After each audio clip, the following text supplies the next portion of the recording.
السلام علیکم ورحمۃ اللہ وبرکاتہ۔ آج کے سبق کا عنوان ہے جملہ اسمیہ کا ترجمہ کیسے کیا جائے۔ اس ویڈیو میں ہم سیکھیں گے کہ عربی کے جملے اسمیہ کو کیسے پہچانا اور ترجمہ کیا جاتا ہے۔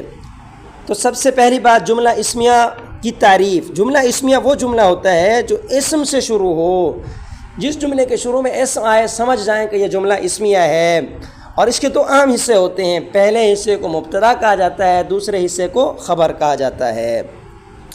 ترجمے کا اصول یہ ہے سب سے پہلے مبتدا کا ترجمہ کریں، پھر خبر کا ترجمہ کریں، اور اردو ترجمہ کرتے ہوئے آخر میں ہے، ہیں، ہوں وغیرہ کا اضافہ بھی کیا جاتا ہے۔ مثالوں سے سمجھتے ہیں، اللہ غفور، اللہ کا معنی ہے اللہ، غفور کا معنی ہے بخشنے والا، اللہ بخشنے والا، آخر میں ہے لگایا تو معنی بن گیا اللہ بخشنے والا ہے۔ زید قائم، زید کا معنی زید، قائم کا معنی کھڑا، اب آخر میں حال ہے لگایا تو معنی بن گیا زید کھڑا ہے۔ الولد نائم، لڑکا سو رہا ہے۔ السماء زرقاء، السماء آسمان، زرقاء نیلا ہے، آسمان نیلا ہے۔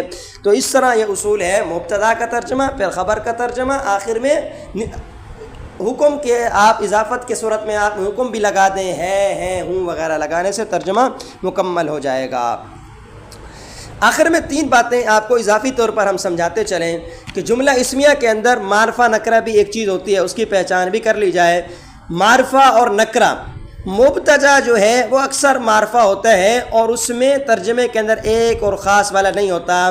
جیسے عربی کے اندر اس کی پہچان کے لیے الف لام لگاتے ہیں، جیسے الزید، الحمد، اب یہ الف لام آ گیا تو یہ کیا ہو گیا، یہ معرفہ بن گیا۔ الولد، لڑکا، یہ معرفہ ہے۔ اور نکرہ عربی میں اس کے آخر میں تنوین آتی ہے اور اس پر الف لام نہیں ہوتا، اس کو نکرہ کہا جاتا ہے اور یہ خاص معنی پر دلالت نہیں کرتا۔ جیسا طیب، اچھا ہے، الولد طیب، لڑکا اچھا ہے۔ اور دوسری چیز سمجھنے کی ہے کہ ضمیر سے شروع ہونے والے جملے، کبھی کبھی جملہ اسمیہ کے شروع میں ضمیریں آ جاتی ہیں، جیسے آنا اس کا معنی ہے میں، اور اس طرح نحنو اس کا معنی ہے ہم، ہم اس کا معنی ہے وہ سب۔ تو اگر ضمیر آ جائے تو بھی ترجمہ کرنے کا اصول یہ ہے، پہلے ضمیر کا ترجمہ، پھر خبر کا ترجمہ، اور آخر میں ہے، ہوں، ہے لگا دیں۔ جیسے آنا مسلم، آنا کا معنی میں، مسلم کا معنی مسلمان، آخر میں ہوں لگایا تو میں مسلمان ہوں، ترجمہ بن گیا۔ ہم مجتہدون، ہم کا معنی وہ سب، مجتہدون کا معنی محنتی، آخر میں ہے لگایا تو معنی بن گیا وہ سب محنتی ہیں۔